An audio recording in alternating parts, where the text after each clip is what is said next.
Y la promesa de dialogar de Mauricio Macri duró realmente poco. El Congreso de la Nación no está funcionando por su propia decisión.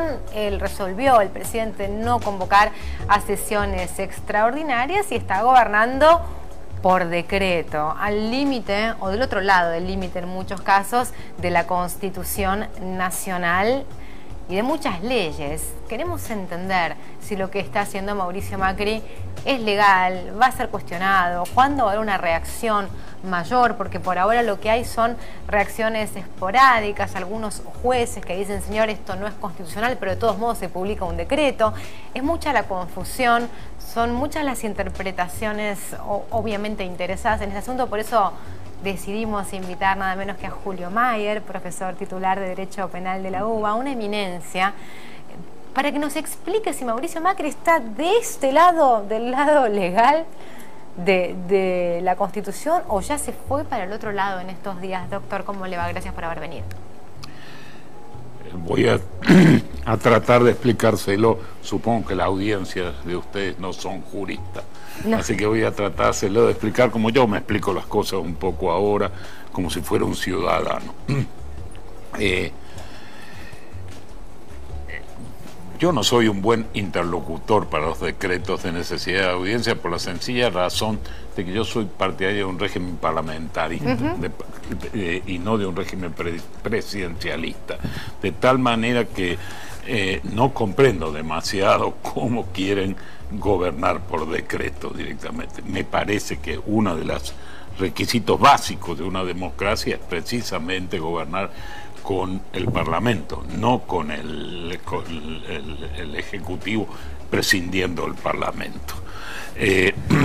Pero si no se quiere entrar en filigranas también, por lo menos hay que concordar que el gobernar por decretos de necesidad y urgencia, por ejemplo, sobre todo para derogar leyes que son vigentes actualmente o que dejó vigente el Parlamento, es un caso excepcionalista, más que excepción. Hoy se conoce en las democracias occidentales que se utilizan estos mecanismos, es decir, el mecanismo de transformar la excepción en la regla directamente, y esto hace a la calidad de la democracia que uno vive directamente. Sí, yo creo que es cierto y es correcto que el señor Macri no tiene una mayoría en el Parlamento, o le será difícil conseguirla, es decir, todas esas cosas son ciertas, pero bueno, él fue el que se postuló como presidente. Claro, no es un problema nuestro. No puede prescindir del Parlamento, y por esta razón, y el Parlamento se lo puede citar extraordinariamente, como acaban de decir ustedes, para decidir las cosas que tiene que decidir el Parlamento, aún en un régimen presidencial. No se trata de una organización militar o cosa por el estilo, sino que muy por el contrario se trata de un Estado civil que necesita, para poder llamarse democracia o para ser un Estado democrático, necesita gobernar con aquellos que son elegidos por el pueblo, guste o disguste. Pongamos un ejemplo. No me acuerdo cómo se llama la señora que va a la unidad anticorrupción, pero la ley exigía que sea abogada. Sí. Puede ser que eso sea hasta ridículo, diría yo, ¿no? A lo mejor si lo hubieran pensado mejor los diputados y los senadores de aquella época, no hubieran exigido que fuera abogada, sino, por ejemplo, sociólogo, o vaya a saber qué cosa, física o química, vaya a saber. Puede ser que no guste esta situación, pero hay que respetarla. No se puede gobernar en contra de la ley por disposiciones del Poder Ejecutivo, llámense como se llaman. Lo que yo creo es que se ha transformado, como sucede en las democracias occidentales actuales, se han transformado la excepción en la regla. Y esto es un fenómeno que se da en realidad en toda democracia después de la guerra, sobre todo a finales del siglo XX, comienzos del siglo XXI. Inclusive hay libros muy conocidos entre los filósofos, el caso es muy conocido entre los sociólogos y algo conocido entre los juristas. Se trata de estados de excepción que se transforman en estados permanentes directamente, como ha sido, por ejemplo, mi vida siempre respecto de los gobiernos, porque yo debo haber pasado por lo menos mucho más de 3/4 de mi vida durante estados de excepción, es decir, estado de sitio, como lo denomina la Constitución. Esto no es posible. Pero doctor, si bien uno lo cuestiona éticamente, moralmente, desde la concepción que cada uno tiene de la democracia, está también escrito en la Constitución que es facultad del presidente. Sí, debería demostrar cuál es la excepción. Porque de excepcionalidad se habla para hacer alusión a una guerra, por ejemplo, y a una guerra de nuestro país contra otro país, y a una guerra que transcurre fuera de la frontera de nuestro país. Son varias las condiciones, porque si transcurriera en Indochina ni nos interesa en el sentido de excepcional, se puede seguir gobernando con el Parlamento, es decir, o de una catástrofe, por ejemplo, natural, una inundación o un terremoto, qué sé yo, cualquier catástrofe natural que se le ocurra a usted. Tiene que demostrar esa excepcionalidad, si no, no hay forma. Y además, tiene que ser excepcional también el uso de esta herramienta. Esto es lo que se transforma en permanente.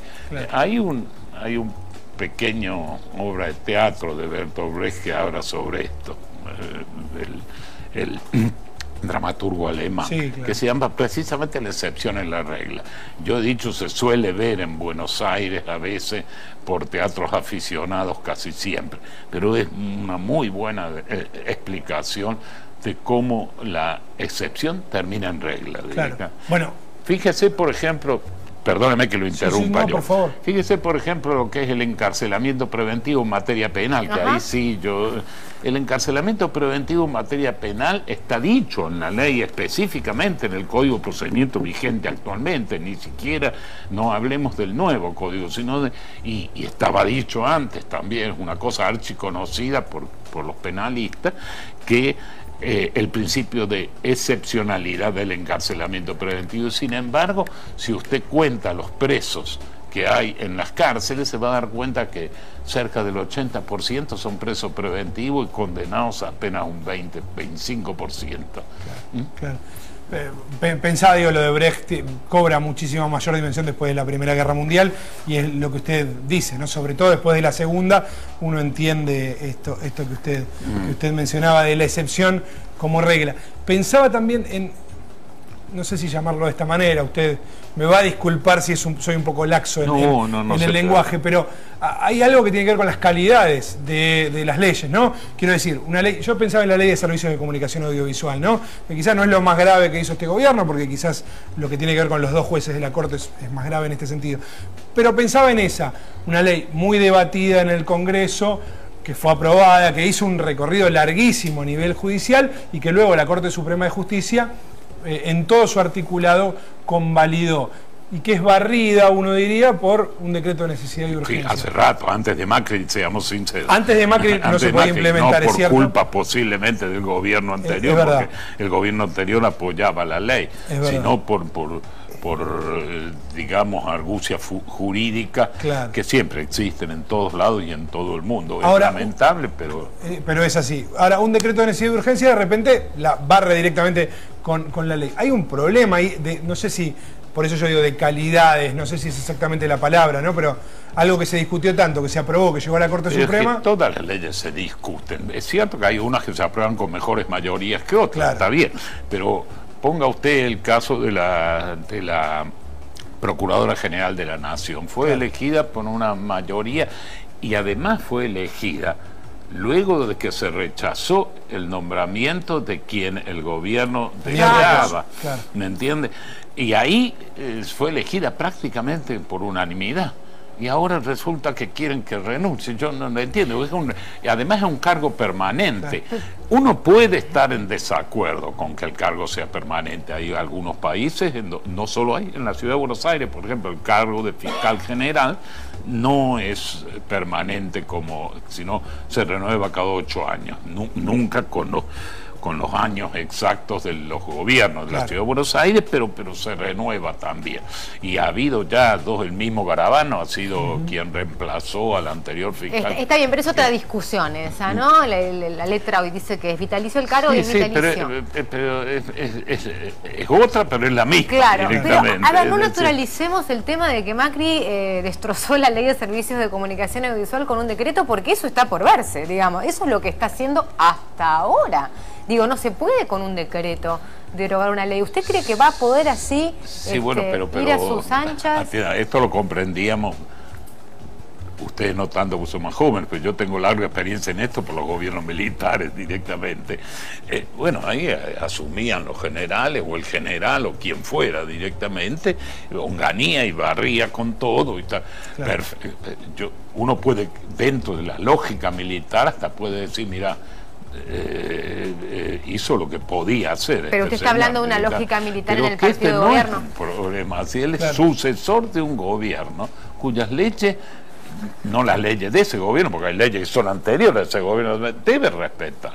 El Código Civil, por ejemplo, pero no se puede modificar por un decreto de necesidad de urgencia, es imposible directamente. Ahí hay un tema con el de facto, ¿no? Digo, que quizás uno lo asocia directamente con el tema, por lógica lo asocia directamente con las dictaduras, y hablaba con uno de los jueces, el juez de La Plata, que dictó la medida precautelar por el tema de la ley de servicios, y lo que él decía es, para los jueces, si se constituye este nuevo ente, el ENACOM, si la AFTIC y AFCA efectivamente se fusionan, si los trabajadores de uno y otro organismo terminan trabajando todos juntos y todo esto, después se nos hace muy difícil revertir una situación que es de hecho, que es de facto, digo, se decidió esto. Eso es la impresión que yo tengo de los primeros días de gobierno. Son muy parecidos a los gobiernos de facto que yo experimenté en grado sumo desde que soy chiquito.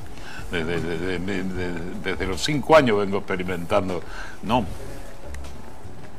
antes de nacer, vengo experimentando el gobierno de facto. Pero es muy grave esto que está diciendo, es muy grave, porque este es un gobierno que accedió al poder. Y si no me postulo popular, o no asumo, no tengo mayoría en el Congreso. Eso es lo que hace un régimen parlamentario.